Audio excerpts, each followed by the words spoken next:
Hello, my friends. John LaRuffa here with another Straight Up Solo. In this episode, we're going to take a look at Vengeance Roll and Fight. I got the episode 2 box here, but I'm going to be using stuff from episode 1 and 2. So either way, I just want to show you how this plays solo and also give a little bit of an explanation on some of the rules that I found, just confusing or open-ended, and it took me a little bit to understand that. So I'm going to give you a little bit of that, show you the solo play, and then come back and tell you what I think about it. All right, let's get started. Okay, and usual, folks, please like and subscribe to my YouTube channel if you haven't done so already. And if you have, I really appreciate it. It makes me very happy, and I owe you one somehow, in whatever way that is. All right, so this is what I'm going to say about this game first. This is not as light of a roll and write as you might think right away, right? You have to actually sit down before you play and work out that you know exactly what you're doing with all these things. All right, and I know it sounds obvious, like, oh, well, I'll do that in any game, and that is true, but here there is a lot of ambiguities in the rules that I found a little bit frustrating. Now, I'm going to also say that I did like this game a lot. I do appreciate it. I like playing it, but there was a couple things. Number one, the rule book implies that you can only have 4 abilities, okay, but that does not mean the 4 abilities that are on your board. So what that means is that you can buy up to 4 abilities in the game and swap them out for other ones as you get more experience, but you do not actually cover up these abilities. So I had to figure that out the hard way. Also, it's just a little bit confusing, I guess, when you try to look at what these things do and how they work, without any examples in the actual rule book. So one thing I had a real problem with is that there's really no solid gameplay examples in here. What this rule book really needed was about 3 more extra pages of a single, all right, I'm going to walk you through one of the 4 turns, top to bottom. This is exactly what's going to happen. That would have made it so much easier. I found my first game took a lot longer than it should have because I just didn't have that information. Now that I've learned it by going through the forums and trying to piece it together from people playing prototypes, etc., it's a little bit more clear. So basically what you're trying to do in this game is you're trying to score the most points. You don't necessarily have to kill the boss. You don't necessarily have to kill every minion. You don't have to get all the loot. You're trying to score the most points. And the way you score points in this game is by hitting the boss. It is by getting loot. It's also by training. And it's about these den objectives, okay? So each of these, each game comes with 10 different boards, 5 double-sided boards that have a different layout. And in the layout, you have a couple things going on. You have a starting space, you have a space where the boss is, and then you have all these different rooms with different things in them. And then you have different den objectives. So before you sit down to play this solo, well, I should say once you sit down to play it solo, you got to look at the room and you got to say, okay, if I want to score 4 points, I have to be in this room after I've killed 4 of these grunts. Where are my grunts? Well, 1, 2, 3, 4, 5. So that means if I want to get this, I've got to think about how I'm going to kill 4 of these things and then end my turn in this room so I can get those 4 points. Or maybe I don't care about those 4 points. Maybe I want to get this. Well, to get this one, I have to be in this room after I've killed all 3 of these guys. That's a little bit easier. You can see, all right, well, I can circle around here, kill these guys, and maybe come back, or on another turn come back, or whatever. So these kinds of things, and here's another one where you have to visit 9 rooms, and then you can get 6 points after you're there. These kinds of things are important to do before you even start. Before you start rolling, you've got to make a plan, okay? Which I think is cool. I actually like that a lot. But you got to make a plan. Then you got to look at your abilities and see, okay, look, I've got these different items. What are these going to do for me? And then you look at the other abilities over here and see which of these is going to be good. And each character that you have actually has something that is bad. Like, for instance, mine says, when shooting a grunt, evade it instead. So that means I'm not going to be able to kill any of these grunts for this. So I might as well not even worry about this. But I have to figure out with the evade, what does that really mean? And I shouldn't say I'm not going to be able to kill them. That's with shooting. I'd have to punch them if I wanted to kill them. So I have to come into the rooms and get them. And that may make this a lot more difficult. So I've got to put that all into my plan before I start. All right, which I think is actually cool. That's what I like about the game. the tactical ability of, I should say, the strategic ability of making a plan. It's not just a tactical roll and write and see what happens. So anyway, let me go ahead and demonstrate for you a full turn, and also maybe this will help you figure out how to play if you're watching this for the first time and you bought the game and you like it, or I'm sorry, you want to play it, but you haven't really figured it out yet. All right, so anyway, the first thing you're going to do on any turn is you're going to roll these dice right here, okay? And we roll the dice, and they show us some symbols. I have 3 of the brass knuckle symbols, and this one is a brass knuckles, or it is a 2 experience. So you're going to use all 3 of these dice, and then you get 1 more of these actions, and that's how you kind of set up. And this is round 1, so we're going to go ahead and cross that off.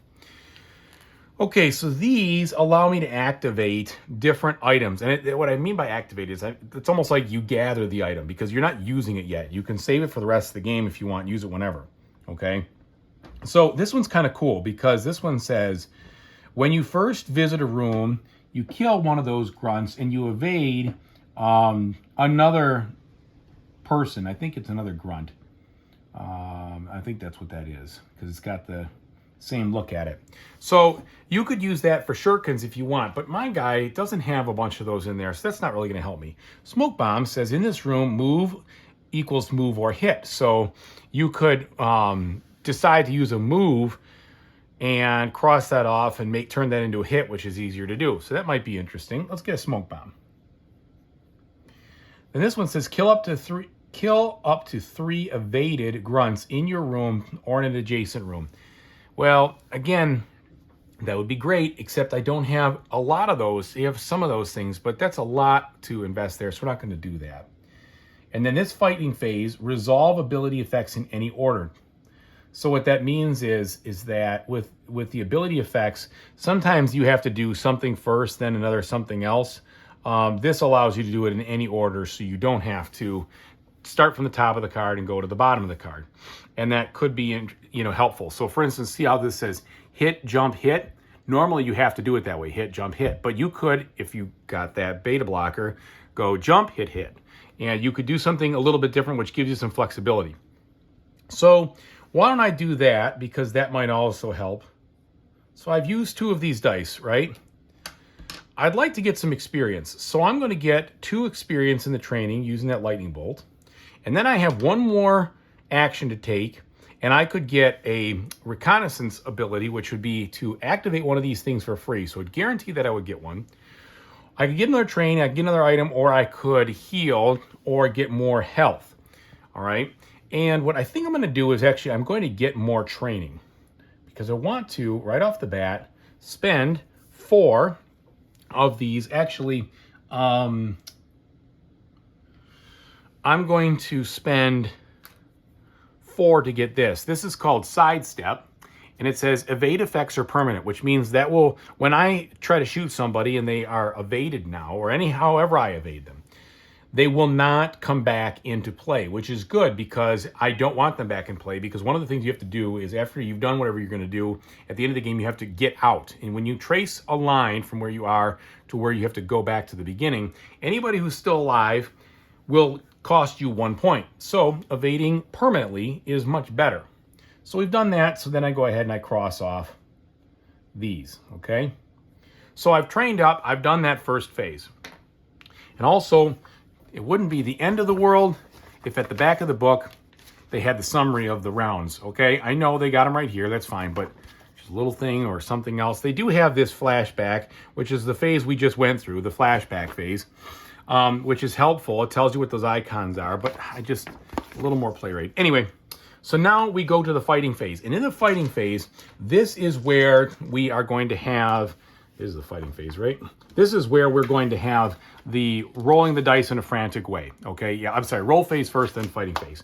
Now, the way this is going to work is you're going to have 45 seconds in the solo mode on easy to roll these dice. And let me be clear about how this goes too, because this is also a little confusing. It would be helpful with an example. You roll the dice as fast as you want. You always roll 4 of them, okay? This isn't going to be my phase. I'm just showing you this. When you get one of these symbols, the hit symbol, you cannot roll those again, but they still count as one of your 4 dice that you could roll. Okay, so if I wanted to, I have 3 of these knives. I could assign these 3 knives to a punch right now. And in assigning them, that lets me unlock and re-roll one of my hit die that were already hit, okay? And since I can always roll up to 4, that means I can add 2 more to this die. Now this one is still locked, but these are now available. So I can roll it again. Now I've rolled a knife, or 2 knives, a gun, and a running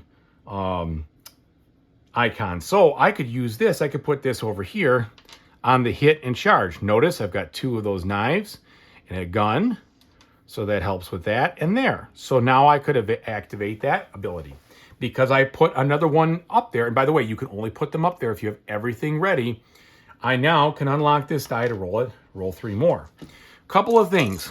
When I'm rolling dice, if I don't get what I want, I don't have to roll all of them again. I can just roll 1, but I'm only allowed to, or 2, or whatever the situation is, but I'm only allowed to roll with the 4 that I'm activating using right now.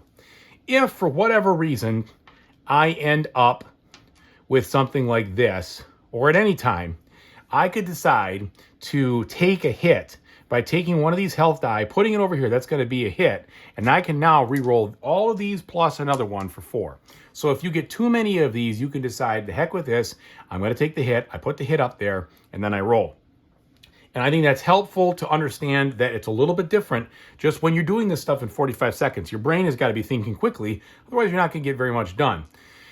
So it isn't a bad idea when you start playing this to do a practice roll just to see how that all works so you get a feel for it, okay? And then you keep rolling until basically the timer goes off. Now when the timer goes off, and they don't come with a timer, you got to use something else, then whatever 4 dice you have left, you can decide how much more you want to roll, or you can stop. And even if, oh geez, look at that, that was a horrible roll. Even if, let's say, I rolled that on my last roll, because they're not here, and because I'm done with the dice, I could decide to set all of these aside and not take any of those hits. So on that last bit of rolling, when the timer goes off, you are not required to take any of those hits, okay? So what I'm going to do now is I'm going to demonstrate, I'll put a little timer on my watch here. I'm going to demonstrate the rolling phase so everybody can kind of see and feel what it's like, okay? So let's go ahead and do a custom timer here. You're not seeing this, of course, but okay, 0 minutes and 45 seconds. All right, and let's go ahead and show you now what this is all about. All right, so I start with 4 dice, and we're going to start the timer now. Okay, so roll these out here. I've got some stuff to move. That's good because I need to move to get out. This is locked. I can take 3 more. Oh, but I can unlock this because I put those up there.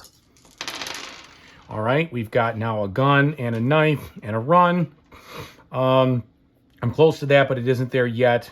Why don't I start to work on something like this? It's very hard to talk through this while I'm doing the actual stuff because I am under the gun here.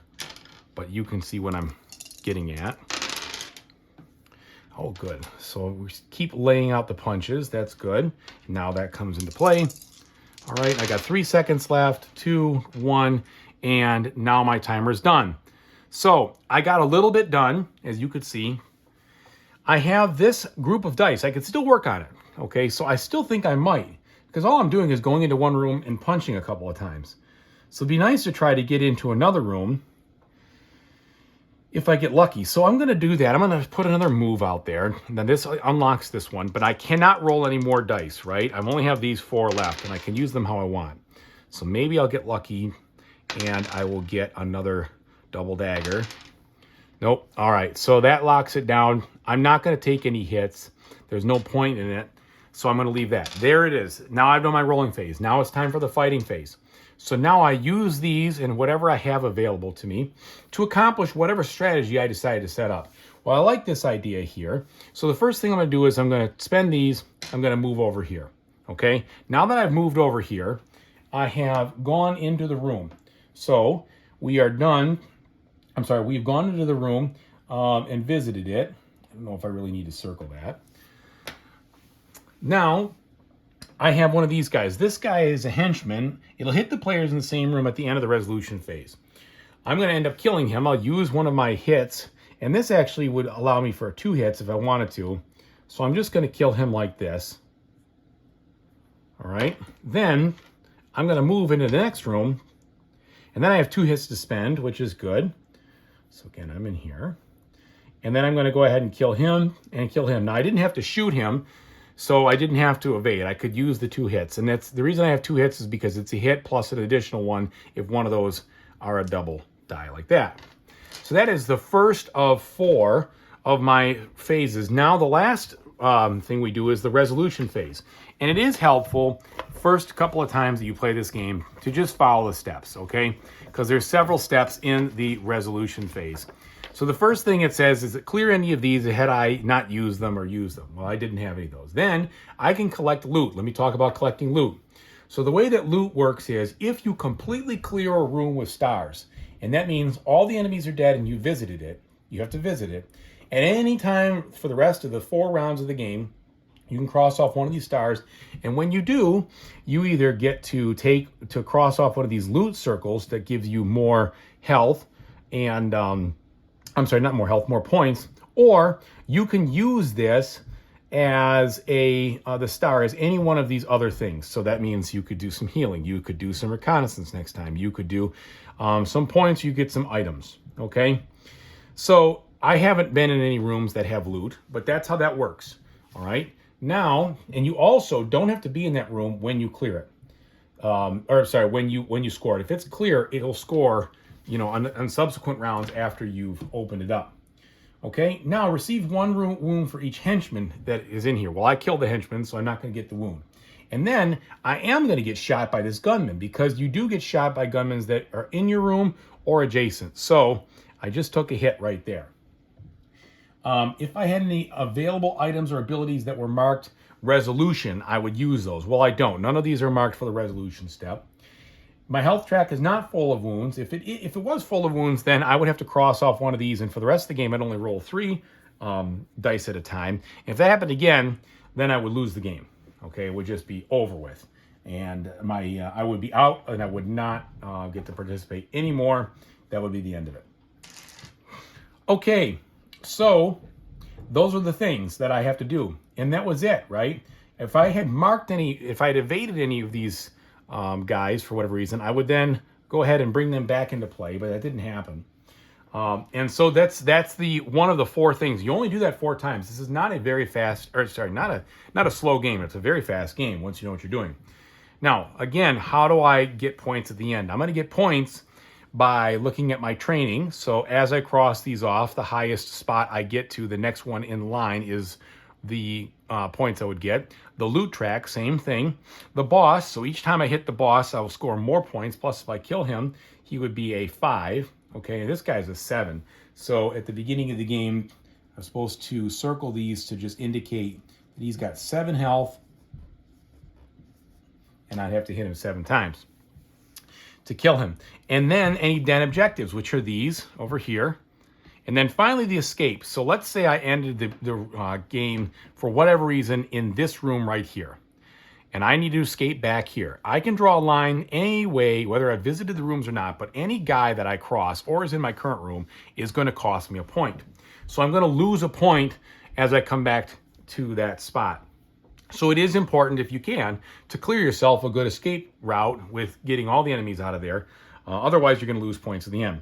Then what you do is you compare, in the solo, you compare yourself to the challenge. So the easy mode was 18. If you score 18, you win. 23 for medium, and 28 for hard.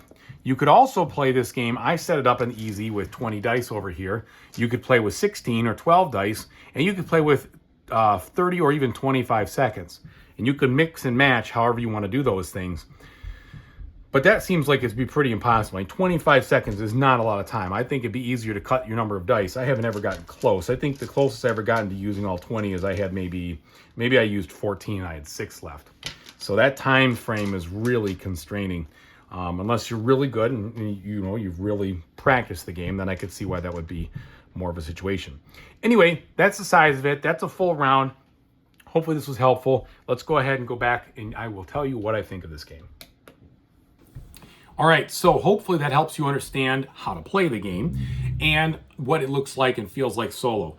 I will tell you this game is a complete solo experience. When you're playing it with multiplayer, I think you're all just literally playing your own games, except the only difference is you're taking the dice out of a common pool. So instead of a time frame situation, you just have to be faster at grabbing dice than other people and you'll get more quote unquote done. Other than that, it's very, very similar. It's still a complete isolated experience. You're on your own board, you have your own character, the boards are even different, the bosses are different, the characters are different. So everything is just all, based on yourself, okay? First of all, I don't think that's a problem. I think it's great to be playing this game as a solo-only game. The timer, I think is a good way to keep the pressure on. I think it's important. I know that some people it won't be for them, but I think it's important in a game like this to feel the pressure of, I gotta hurry up, I gotta make these decisions, I gotta move fast. It's thematic too. I mean, you think about this. You're basically going into this place and clobbering a bunch of people, right? So things are gonna be coming at you and it's gonna be chaotic and you're not gonna be able to say, now with him over there, I think I'm gonna use, let's go with a backhand first and then a punch right to the face. I mean, you're not gonna be able to do that, right? In fighting situation, you're just going to be reacting. So I think that is really cool. It does give you a feel of a thematic, chaotic brawl. But at the same time, it's like you've kind of had some plans. It's almost like the movies where, they know how many guards there are. They know where the objectives are. They know what's going on. And when they get there, it's all going to go, they're going to start duking it out. But in the meantime, they're planning a way to do that. And that's what this game is. You sit down, all the information is in front of you before you start, which is cool. There's nothing like, oh, it's revealed. It's like, nope, this is the board. This is what's going on. I've got to make a plan to see how well I do with that plan. And I like that. And I really like the fact there are so many boards. There are 10 boards in the base game. That's plenty. That's plenty. I did buy both of them at once, and I kind of did that with the old fear of missing out. But I don't necessarily think it has to happen that way. To be honest, I think you could probably do just fine with one or the other of these episodes and just enjoy all the combinations in there. All right, so that's the gameplay. It's real time. It's only 4 rounds. You're talking about a 30-minute experience, maybe a little longer if you spend some more time kind of thinking about your plan. But it's not a very, what do I want to say? It's a medium complexity game, but it is not a game that just plays itself. You do have to make good choices on how you're going to approach this to score some good points. If you just flail around and go into rooms and beat people up and then try to fight the boss, you're going to probably have a low score. You've got to think, oh no, I'm going to focus on these 2 objectives. I'm going to get those. I'm going to get to the boss. I'm going to get out, or something like that. Or I'm going to make sure I get all the loot. So the loot's going to help me. But you have to have a plan if you're going to want to score well. It's not just about roll the dice. Now, the roll of the dice, of course, is going to be a factor. You saw that. I didn't get any things to shoot when I took the opportunity to do that. Just because the dice came up, I was more or less punching. So that's going to change the way I do things. So you have to be thinking quickly based on what you're doing to try to react to the way the dice are going. So I like that too. Overall, I think it's a very enjoyable experience. I think if this type of game, if you like a game where they put a little time pressure on you, it's a great experience solo. I hope that watching this video helped you iron out some of the ambiguities of how does this game actually work? How do these dice actually resolve? I found that a little bit confusing. Like I said before in my unboxing video, the rule book contains most of the rules, but without any examples, it's hard to figure it out. It's like learning how to drive a car from a manual, but you still got to figure out, okay, when I get behind the wheel, how does it all go? How does it all work? So hopefully you saw a little bit of that here. I think it's a very fun solo game. I highly recommend it if you're into these kinds of things. If you want more of a strategy game that is slower paced, and it's a different type of thing, this is definitely not the roll and write for you, because there is some angst. There is some things going on with the timing that you're going to have to quickly think and do that. And if that's not the kind of game you like, you won't like this one. But this is not a completely tactical only game. That's what I like about it. There's some strategy in there. There's a plan. You make a plan. You try to execute it. And that's fun.